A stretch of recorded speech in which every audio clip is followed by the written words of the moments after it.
ఈ విశ్వం మన ఊహలకు కూడా అందని అంత పెద్దది. మన కళ్ళకు కనిపించే నక్షత్రాలు, గ్రహాలు, గెలాక్సీలు మాత్రమే కాదు. కాలం, స్థలం, శక్తి ఈ మూడింటి సమ్మేళనమే ఈ విశ్వం. ఇది మాయ కాదు, అద్భుతం కాదు.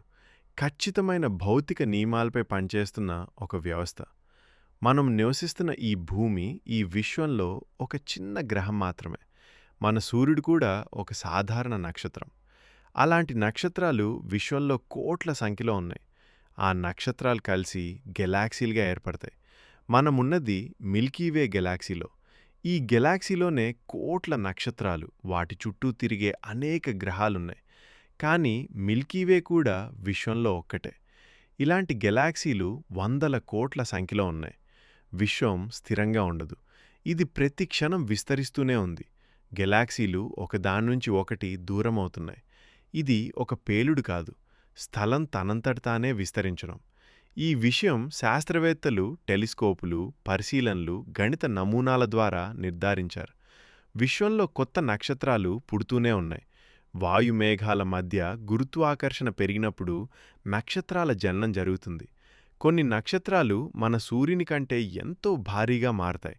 అలాంటి నక్షత్రాలు తమ జీవితాంతంలో భారీ పేలుడుతో ముగుస్తాయి. దానిని సూపర్ నోవా అంటారు. ఈ సూపర్ నోవాల్లోనే మన శరీరంలో ఉన్న ఇనుము, కాల్షియం లాంటి భారీ మూలకాలు పుట్టాయి. అంటే మన శరీరం కూడా నక్షత్రాల నుంచే వచ్చింది.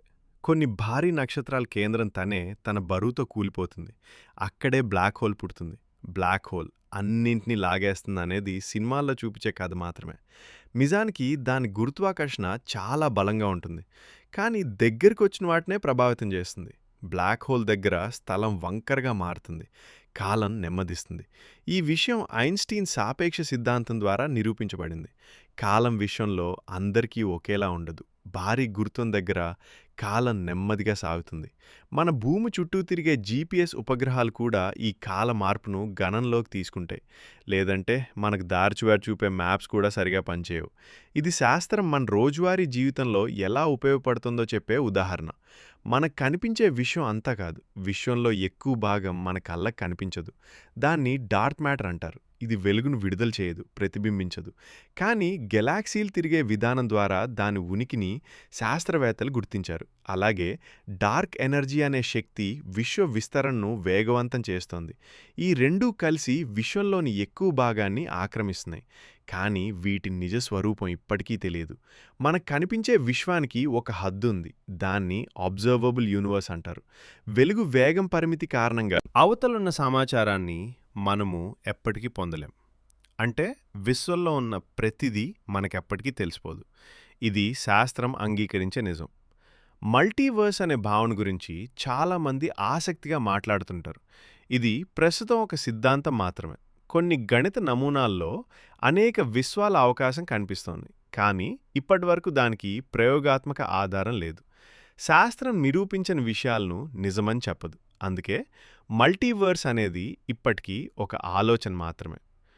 టెలిస్కోప్లు మనకు విశ్వపు గతాన్ని చూపిస్తున్నాయి. దూర గ్యాలాక్సీల నుంచి వచ్చే వెలుగు కోట్ల సంవత్సరాల క్రిందటిదే. అంటే మనం చూస్తున్నది విశ్వ చరిత్ర.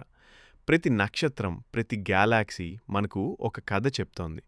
మన జీవితం ఈ విశ్వంతో పోలిస్తే ఒక క్షణం మాత్రమే. కానీ మన ప్రశ్నలు చాలా విలువైనవి. శాస్త్రం నెమ్మదిగా, నిజాయితీగా సమాధానాలు వెతుకుతుంది. కొన్ని ప్రశ్నలకు సమాధానాలు దొరుకుతాయి, కొన్నిటికి ఎప్పటికీ దొరకకపోవచ్చు.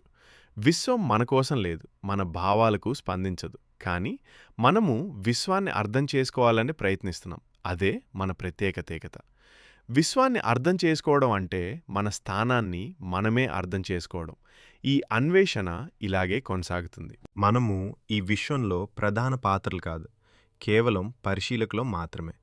కానీ ప్రశ్నలు అడగడం ఆపకపోతే శాస్త్రం మనకు సమాధానాలు చూపిస్తూనే ఉంటుంది. ఇలాంటి నిజమైన విశ్వ విశ్లేషణ కోసం ఛానల్ను సబ్స్క్రైబ్ చేయండి.